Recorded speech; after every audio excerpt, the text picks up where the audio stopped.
Hello friends, welcome to my channel JPSN food vlogs. ఇవాళ మన కిచెన్లో రెసిపీ వచ్చేసేసి పచ్చి రొయ్యలతో కర్రీ చేస్తున్నానండి. ఇందులో నేను యూజ్ చేసినటువంటి ఇంగ్రీడియంట్స్, మేకింగ్ ప్రాసెస్ కూడా చాలా డిఫరెంట్గా ఉంటుంది. ఇప్పుడైతే ఈ రెసిపీకి కావాల్సినటువంటి ఇంగ్రీడియంట్స్ అలాగే మేకింగ్ ప్రాసెస్ ఏంటనేది వీడియోలోకి వెళ్ళిపోయి చూద్దాము. ఫస్ట్ ఈ కర్రీలోకి మనం ఒక మసాలా ప్రిపేర్ చేసుకోవాలి. దానికోసం అనేసి స్టవ్ వెలిగించుకొని ప్యాన్ పెట్టుకుందామండి. ప్యాన్ హీట్ ఎక్కిన వెంటనే 2 స్పూన్ల వరకు ఆయిల్ వేసుకొని, ఇక్కడ నేను ఏ స్పూన్ అయితే చూపిస్తున్నానో అదే స్పూన్తో మొత్తం మెజర్మెంట్ ఉంటుందండి. 1 స్పూన్ వరకు పొట్టు తీసిన వెల్లుల్లిపాయలు, అల్లము, పచ్చిమిర్చి, ఎండు కొబ్బరి, మిరపకాయలు, కొత్తిమీర కాడలు, అలాగే కొత్తిమీర వేసుకొని ఫ్రై చేసుకోవాలి. ఇవి ఫ్రై అయిన తర్వాత ఒక 10 నిమిషాల పాటు చల్లార్చుకుందామండి.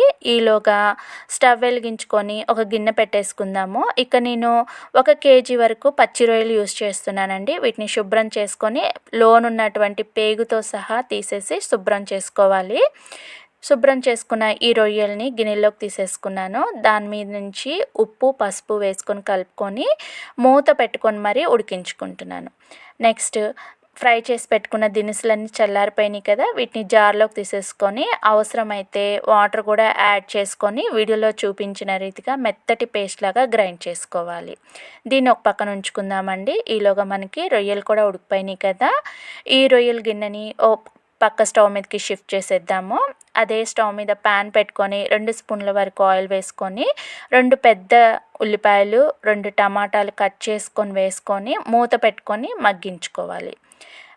ఒక 5 మినిట్స్ తర్వాత ఇవి మగ్గిపోతాయండి ఈజీగానే. వెంటనే వీటిని చల్లార్చుకొని జార్లోకి తీసేసుకుందాము. జార్లోకి వేసుకొని మెత్తటి పేస్ట్ లాగా గ్రైండ్ చేసుకోవాలి.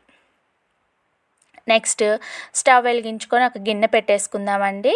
ఆ గిన్నెలోకి మరో 2 స్పూన్ల వరకు ఆయిల్ యాడ్ చేసుకొని చెక్క, లవంగ, సోంపు, షాజీరా, నల్ల జీలకర్ర ఇవన్నీ వేసుకొని ఫ్రై చేసుకోవాలి. ఇవి కాస్త చిటపట్లాడిన వెంటనే మనం పేస్ట్ చేసి పెట్టుకున్నాం కదండి మసాలా, ఆ మసాలా వేసుకొని ఫ్రై చేసుకోవాలి. ఆయిల్ అనేది పైకి తేలుతుంది. వెంటనే గ్రైండ్ చేసి పెట్టుకున్నటువంటి ఉల్లిపాయ, టమాటా పేస్ట్ వేసుకొని కలుపుకోవాలి.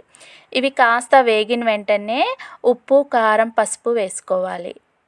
ఇవి కూడా ఈ పేస్ట్లో కలిసిపోయిన వెంటనే గ్రేవీ కన్సిస్టెన్సీని అడ్జస్ట్ చేసుకుంటూ వాటర్ యాడ్ చేసుకోవాలండి.